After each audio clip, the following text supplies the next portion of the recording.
Diputadas y diputados debatieron en el Pleno de la Cámara un dictamen de reforma al artículo 28 de la Constitución de la Carta Magna que tiene por objeto elevar a texto constitucional la prohibición de la condonación de impuestos. La diputada Miroslava Carrillo Martínez, presidenta de la Comisión de Puntos Constitucionales que dictaminó, fundamentó el dictamen en tribuna y habló de la relevancia de esta modificación. Por lo que hoy se demanda un cambio en la conducción de la política fiscal, en atención al principio constitucional y la exigencia social de equidad tributaria, ya que los principales beneficiarios de las condonaciones fiscales ha sido un pequeño sector de la sociedad, que en su mayoría se integra por grandes empresas. Luego de la fundamentación del dictamen, legisladores de los grupos parlamentarios fijaron posicionamientos. Varios grupos empresariales fueron favorecidos con los mecanismos de condonación sin que haya quedado fundamentado si se cumplían las condiciones legales previstas en el Código Fiscal de la Federación. De entre los mayores beneficiarios por condonaciones fiscales tenemos a televisoras, farmacéuticas, empresas automotrices, mineras, tiendas departamentales, grupos financieros. Porque las condonaciones no desaparecen, pero para evitar el ejercicio discrecional que les caracterizó con anterioridad, es que el Ejecutivo se encuentra a normas mucho más precisas para los casos en los cuales aplican las condonaciones. El texto constitucional es claro, no se trata de una prohibición absoluta. ¿Por qué se condonó? Porque el poder económico y político eran lo mismo. Hoy estamos en un régimen de separación de poderes económicos y políticos y por eso vamos y estamos con la reforma. ¿Qué habríamos podido pagar con ese dinero? Simple y sencillamente un año en el gasto de la educación pública de este país. Votaremos a favor de eliminar el desaseo que había en la ejecución de este mecanismo. Votaremos a favor de terminar con esa discrecionalidad tributaria que tiene un tufo de corrupción. Pero haremos reservas para que el texto quede claro, no contravenga técnicamente a nuestra Constitución y para que nos demos la oportunidad de cuidar las herramientas que tenemos para rescatar regiones del país ante contingencias. Bueno, y continuaron los posicionamientos de los grupos parlamentarios, la mayoría el voto en sentido positivo, aunque con algunas observaciones.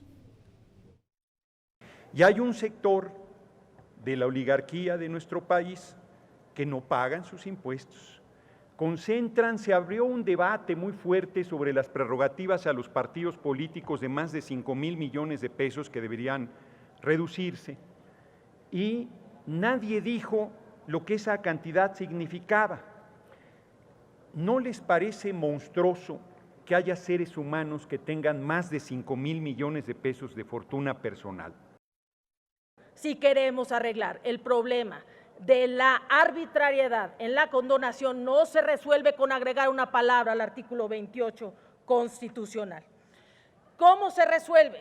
Si nosotros agregamos en el artículo 74, fracción cuarta, la prohibición para que la ley de ingresos contenga condonaciones, entonces estaríamos resolviendo el problema de fondo. Apoyaremos el proyecto con el propósito de acabar con una práctica que lesiona al erario público, esperando que los ingresos que obtiene la Federación sean aplicados en los temas de mayor importancia, como el combate a la inseguridad y la ampliación de mayores servicios de educación, salud e inversión en infraestructura. Pero hay también que acabar con los privilegios fiscales.